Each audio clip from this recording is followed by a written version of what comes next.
Hey guys, what's up? It's LA. Welcome to season 2 of the LAX podcast. I'm so excited to bring back more episodes, more guests, and more awesome topics in the bleeding disorder community. Season 1 was great. We had a lot of really good positive feedback. So I hope I can bring you guys some more awesome topics, some more value, and some inspiration to your own lives. Today we have a very special guest. His name is Dylan. He's a young man in the bleeding disorder community, and he wants to share his story today and talk a little bit about how he overcame some of his adversities. He found his purpose, and now he's living a more fulfilling life. So please welcome Dylan. So welcome to the show, Dylan. Why don't you introduce yourself real quick, let everyone know how old you are, what type of hemophilia you have, and a little bit about yourself. Yeah, so my name is Dylan Rastatter. I'm 22 years old. I go to Ball State University right now, and I have hemophilia, factor 9, type B. Factor 9. Nice. What kind of medication do you take right now?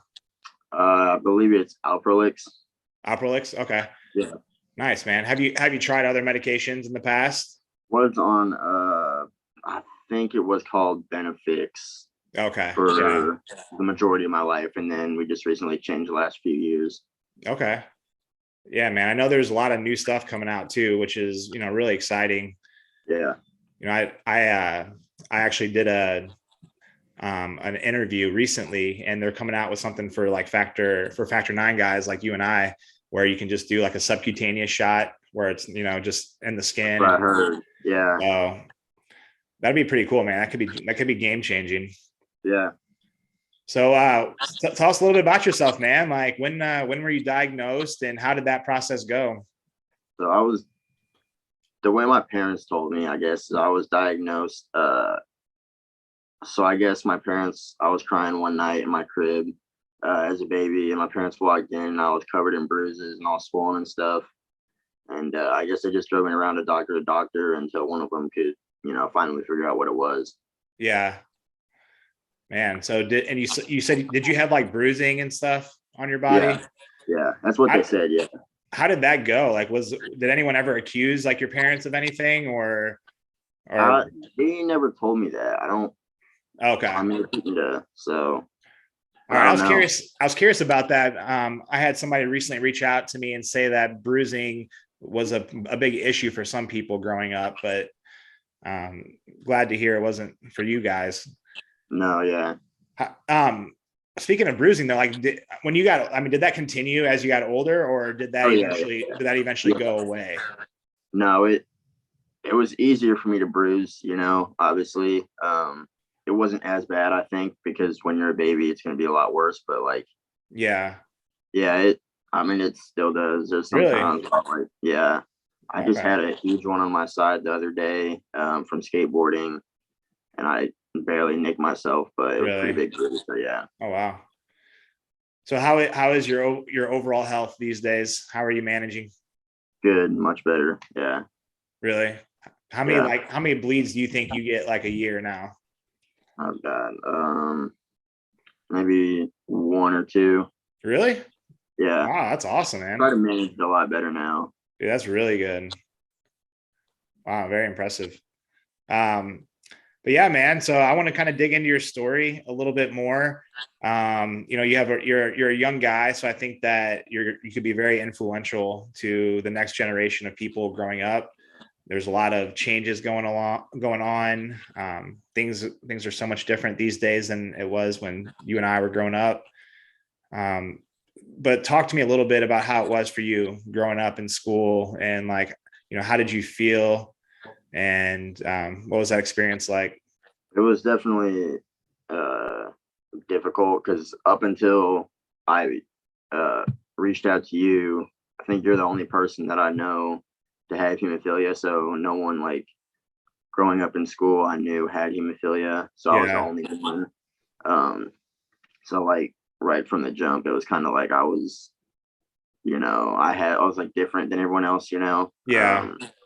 Which growing up for me, it caused a lot of anxiety and like just a lot of like negative emotions and feelings of not fitting in, even like throughout high school too, just because I was like trying to figure out, still who I was, and like, not fitting in. And then being told like by doctors that you can't like play, contact sports either. So, which is something that I really enjoy doing with my friends in the backyard a lot. So, not being able to do a lot of the things that you want to do is pretty tough. Yeah. Yeah. I know how that is for sure. So like, were you like an athlete then? Like, you wanted to play sports, and did you play sports? I was athletic. Yeah. Yeah. Did your parents ever tell you like, you maybe you shouldn't do that? Yeah. Yeah. Dang. So were you always on like a prophy regimen, or were you ever like infusing like on demand? What do you mean by that? Like, did you like used to infuse like only when you had a bleed? No, for up until I think like a few years ago when we switched to Alprolix, we were on Benefix, and then at that point I would infuse 3 times a week, which was awful. And now with Alprolix I only infuse once a week. Okay. I was curious if, like if through playing sports and stuff, like if you got like bleeds, and like if you have like target joints now because of some of the bleeds that I do. I think I mentioned this to you as well, but I have two target joints in my right elbow and my left ankle. Okay. How are those doing? Are you like losing mobility? I have a little bit of arthritis in both of them, more so in my elbow than my ankle, but yeah. Okay. How do you manage that? Like, is there pain? A little sometimes, more so when it like hits, when it's like it's cold outside or during the winter time. Yeah, for sure. But they just tell me to like infuse, keep up on infusions every week. Yeah. So when you were growing up, did you really realize like what you had, like what your disorder was, and like what it was, like how it affected your body? Or did it take a while to like really sink in like what you were going through? It took a while for me. I mean, I knew that I had a bleeding disorder and that it took me a little bit longer to, clot. But that's all I really knew about it. I didn't really start doing my research until like a couple of years ago, and this past year especially. But growing up, I never really like took the time to fully understand what it is that I had. Yeah, I get that. So like reflecting back now, like on like when you were growing up, are there things that you wish like maybe you would have known?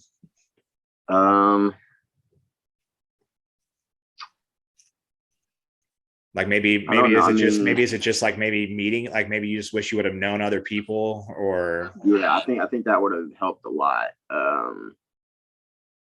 think that definitely would have helped a lot, because it's definitely hard, going through that on your own without, having someone there to relate to.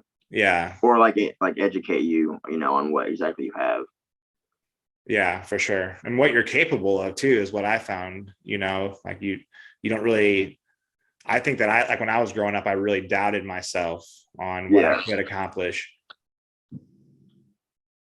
No, I did that too. Really? Yeah. So, you kind of mentioned that, you had a hard time building relationships and fitting in. Why was that?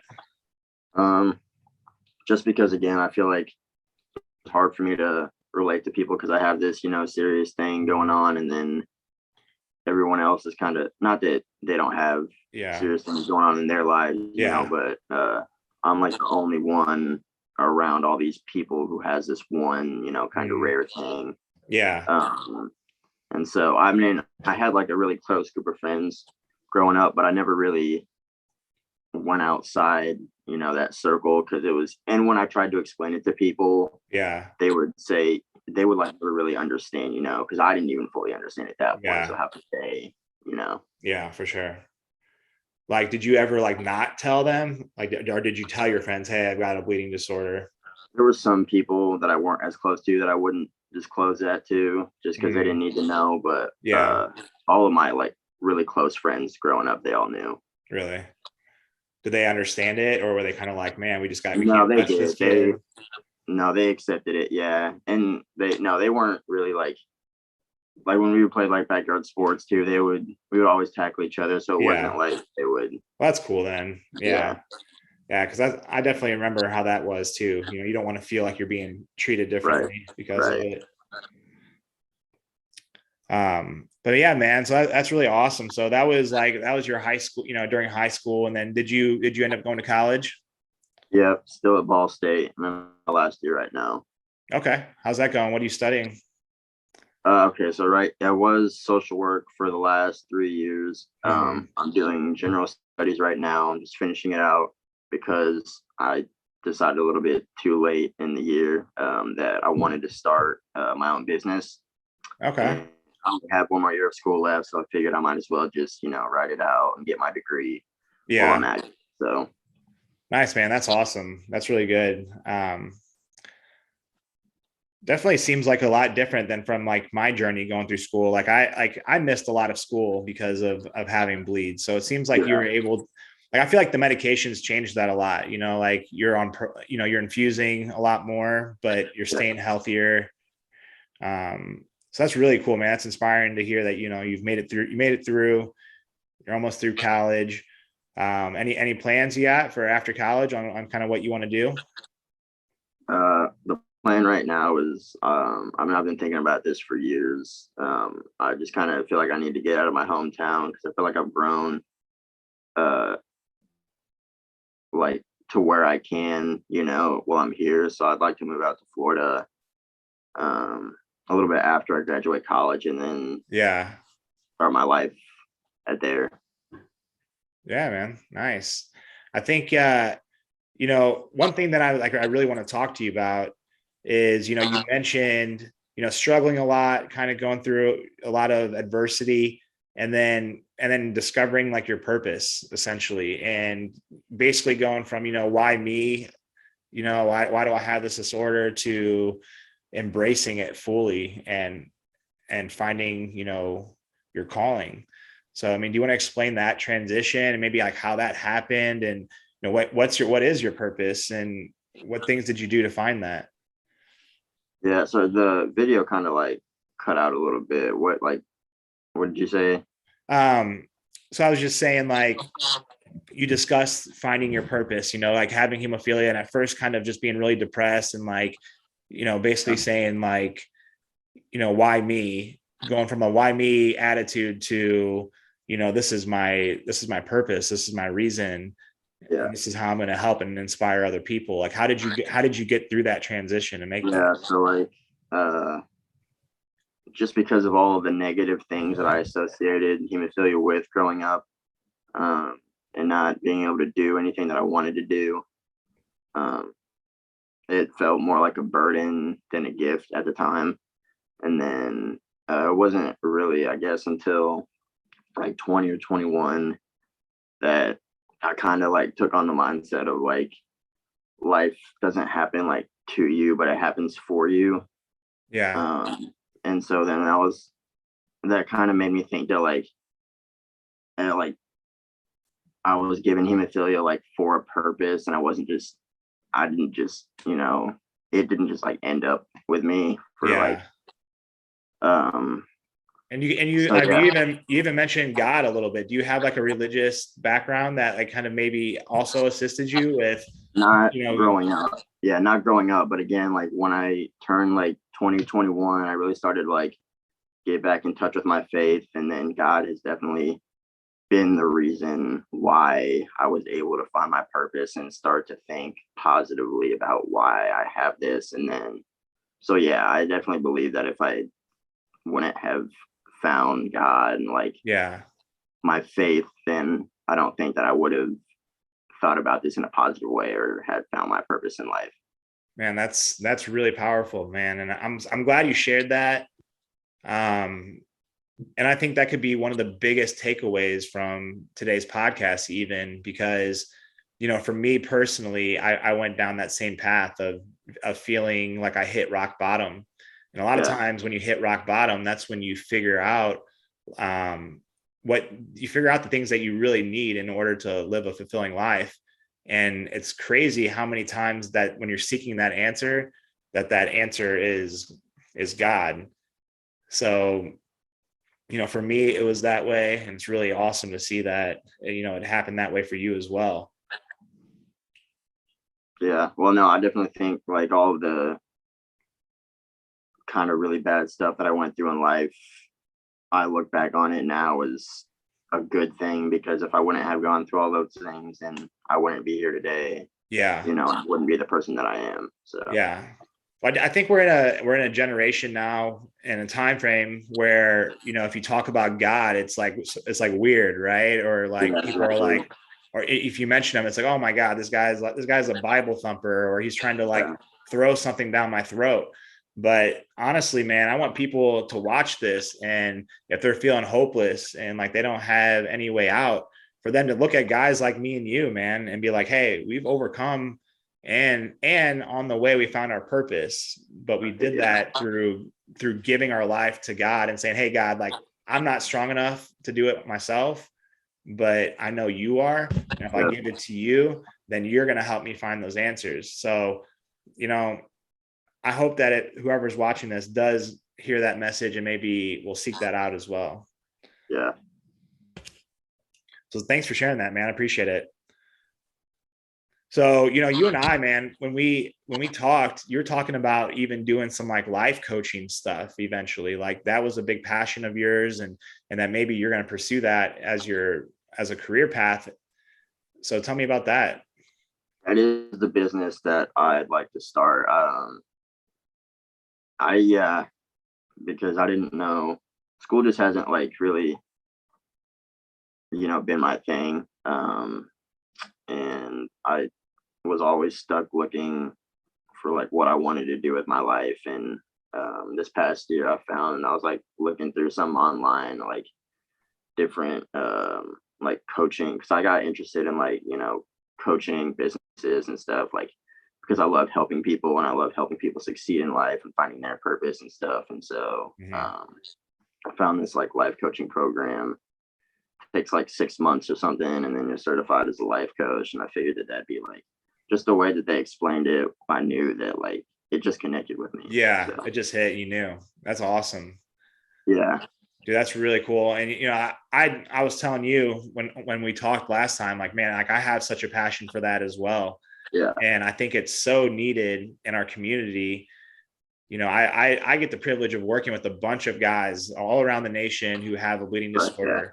And dude, they're suffering, man. Like they don't reach the point that you and I have reached of being able to overcome those hardships and adversities, and they feel stuck and they feel like there's no light at the end of the tunnel.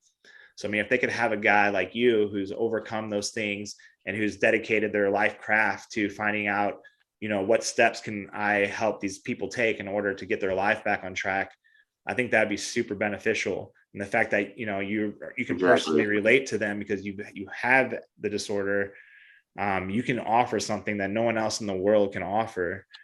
And, that's invaluable. Right. So yeah, man, I love that. And I really hope that you pursue that.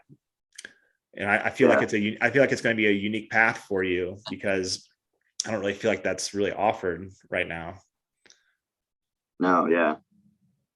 Yeah, man, that's great, dude. So I'm here for you to support you 100% with anything you do around there. Like I personally like that's the same stuff that I like to do. Like what's crazy about me is like I'm not certified in anything, right? Like I don't have a piece of paper anywhere that says that I'm qualified. But I back to God and stuff like that. Like God qualified me, right? Like God told me that I was worth something, and I show and I prove through my own example, my own leadership, the things that I accomplish. Like that's how I prove I'm certified, and the relationships that I build with people, stuff like that. So that's always been my take. I know the world that we live in, they want to see a piece of paper a lot of times. Fortunately, yeah. But like, dude, like I coach people now. I get paid to coach, and fitness clients. Not one person has asked me to see my certification. You know why? Because I prove it. I prove it on social media that I'm a man of my word, and that I do what I practice what I preach. Yeah. So that's kind of my avenue. I'm not recommending you do it because I think there is value in getting, certified training and something like that. But yeah, man, I don't know. I think it's great. So man, so let's talk about something else. Let's talk about like girls, relationships. You're a young dude. You're a young dude, man. Like there's gonna be a bunch of young guys who watch this. Like, how is it in the dating world right now? And like, let's answer that. And then how's the dating world and just in general? And then with having hemophilia, how do you talk to girls about that? Yeah. So the dating world in general at college it's pretty tough, because it's like hookup culture over here. Yeah. And it's not everywhere, really dude. That's it. Yeah, and it's not really my style. Okay. Yeah. I don't like just hooking up. But I've kind of come to the point now where when I do enter a relationship with a girl, and I have to disclose like that I have hemophilia, I'm not like nervous or worried about it anymore. It's kind of like one of the first things that I do tell them. Just because I like to be as like open and as honest as I can. Yeah. I think like honesty is like the most important thing. And like if you disclose like a super like important piece of information like that, then they're gonna, you're gonna kind of know whether they're on or off board with that. So that's like, yeah, it was kind of like the first things that I disclosed to them. And but it's tough over here, because everyone's kind of on a surface level and with like everything, and especially being in college and having hemophilia now and all the dreams and the goals that I have. Yeah. I don't have time for it, so at least for right now. Cool, man. I feel you on that.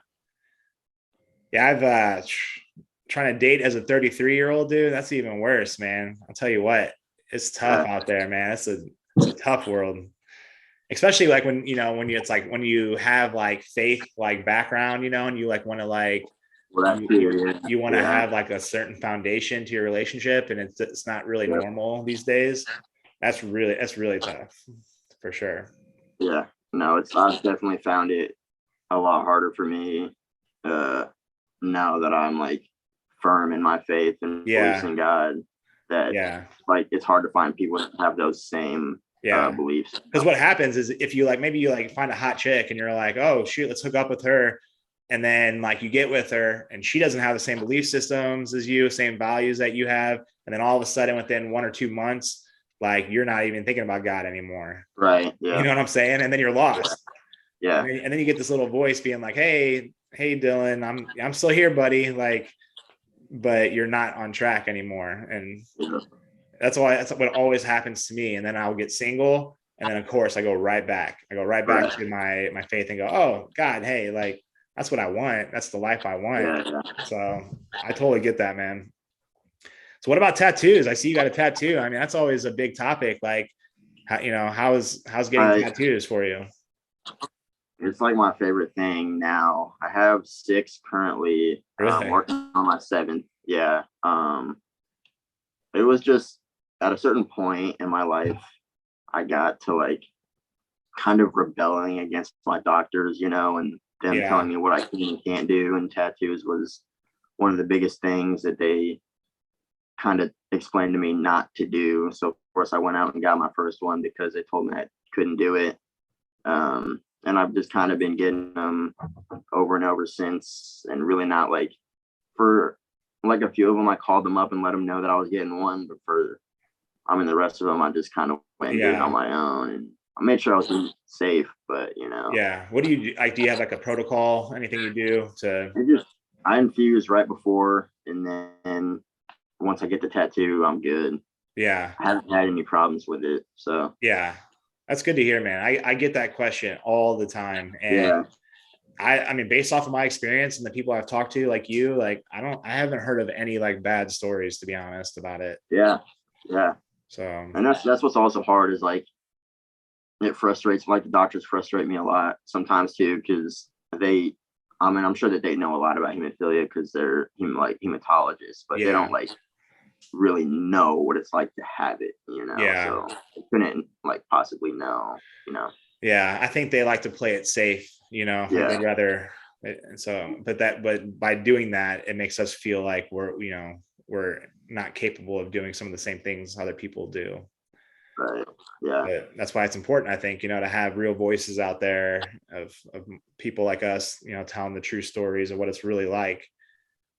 Yeah. But yeah, man. So like, if you, like I said, I really feel like your voice is important to the young generation. So like, where you're at right now, like, is there like one piece of advice that you would give a young guy, kind of coming up with hemophilia?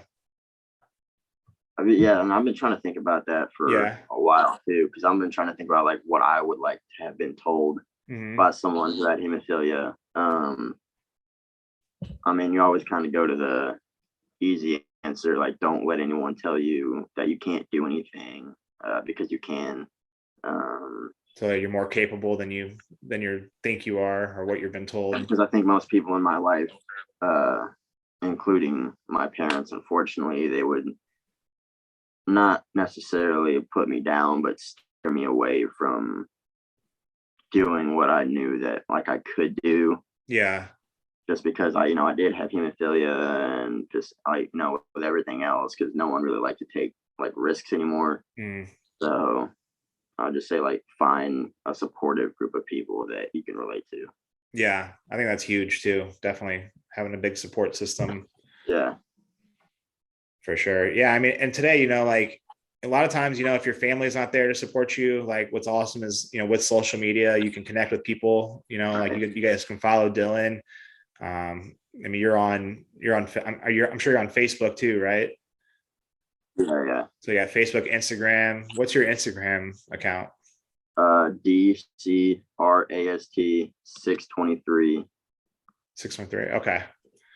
Cool. Well, I'll definitely I'll post that too, so people can follow you and stuff. But I mean, that's the beauty about social media is like, if you have questions or you want to connect with someone, especially like like you're in the business of helping people and wanting to mentor others growing up. So feel free to reach out to either one of us. Yeah, I did want to say that like one thing that is kind of like a little bit off topic, but like how like fitness for you, is kind of like your way of, at least from what I've seen on your Instagram, it's kind of like your way of like going about with the hemophilia community. Yeah, exactly. It's my platform that gives me a voice, right? Like to speak. Yeah. And like, it's like you can have something as like, dangerous as hemophilia or anything else, but you can always go out and like do something that, you're told that you can't do. Yeah, man, that's awesome. I think it's great that, I think we should use a lot of different ways. Like for me, bodybuilding just happened to be my platform. Like I didn't even try to choose it, to be honest with you. I don't even know how. I kind of just fell into it, and I just kept on going, taking it further and further. Yeah. Again, maybe it was, a God thing, God put me in there. He helped me use that as my platform. I love sports. I love competing. So it just all kind of worked out. Yeah. So that's awesome. You should post more though, man. I don't see any posts on your Instagram. You should post more about your journey and stuff. Yeah. I deleted all of them, but I was planning on making I was just trying to plan out, Okay. But yeah, I get that. Yeah, definitely start sharing your journey more, man. I hope that you can be more of a staple in the community. And, you have me as a friend, and, I've been able to build a lot of relationships in the community. So I hope to, help you along your way and kind of help lift you up so that you can reach more people too. Yeah, definitely. All right, bro. Well, I'll let you go right now. And appreciate you, man. Appreciate your time. And we'll talk soon.